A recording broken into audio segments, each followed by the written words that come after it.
actually have my time, just so I know. Just kidding. No, I want the Let fun. me know when we're I've been running ready to go. Sarah. I totally like the Let's give him a hand, everyone.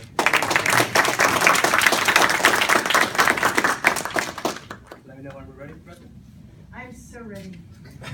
Well, awesome. Well, I'm really excited to start us off.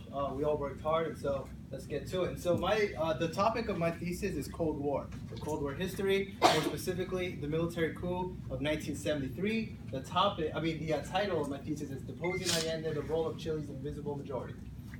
Now, I think a lot of what's been written on this subject has been purely on the external factors, and so in this topic, I will cover the internal factors, and I'm going to hope to persuade you that it was a lot more complicated than what you may have been told. So this is the military junta. So in this photo, represented is the Chilean Army, Navy, Air Force, and the Carabineros, which was the national police.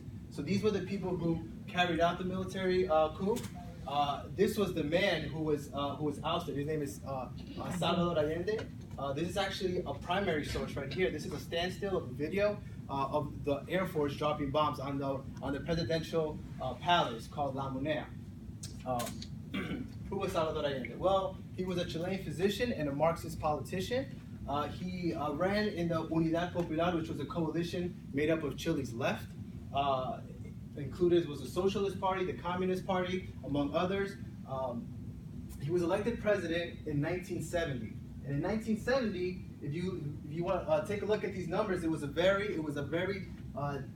was very divided at this moment. It had 36% is all he needed to win. The runner-up had 35%, 1% away, and then 28%. And so I think this is a good, this is a reflection of Chile at this moment. It was very divided. People did not know who they wanted the president to be, and Allende was able to get it. And so, what was his platform? So aside from just the normal, socialist agenda, he also reestablished ties with Cuba, which in 1964 were severed. In addition, I actually didn't add, but he also reestablished ties with North Korea and North Vietnam.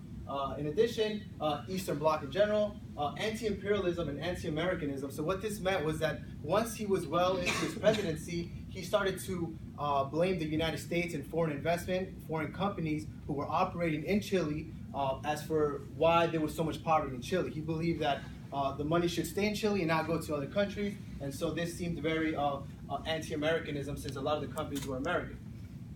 So what has been the traditional explanation for Allende's ouster? Okay, so there has been two factors that have been the most peddled stories, the most peddled narratives. The first one is United States involvement. I think Richard Nixon and Kissinger do a great job in like deserving a lot of the backlash that they've gotten.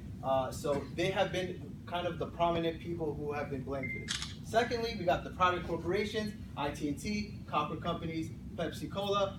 These were companies who were afraid of being expropriated, and some of them were expropriated, and so they took advantage of the situation, and they wanted to get rid of Allende in fear of their assets.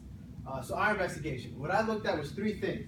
I looked at the reaction of the Chilean people to the economic policies that were put in place in Chile at the moment, and there was economic stagnation by 1973. I look at the political field. How was the political field in Chile at the time of the overthrow? And then more importantly, I look at the military actors, which I think is something that not a lot of people have been focusing their attention. And what was the military like? What were the generals? How were they feeling? Were they okay with Allende? So evidence. So a lot of the sources that I used was economic data. I looked at the economy from Chile, 1970 to 1973, see what changed. The political opinion of Chilean leftists. Eduardo Frei was a former president before Allende, and he was actually the president of the Senate at the time of the military coup. He wrote a really long letter explaining the military coup, and it justified it. Pinochet's account. Why did the general spearhead the military coup? What was his opinion? What was his justification? Among secondary sources, other secondary sources. So this is my thesis statement right here. The driving forces behind the Chilean military coup d'etat, which ousted Allende, were not the United States corporate or national security interests. Rather, the coup reflected Chilean responses to three things: Allende's economic policies, the fractured nature of Chilean politics, and the Chilean military's opposition to a Marxist president.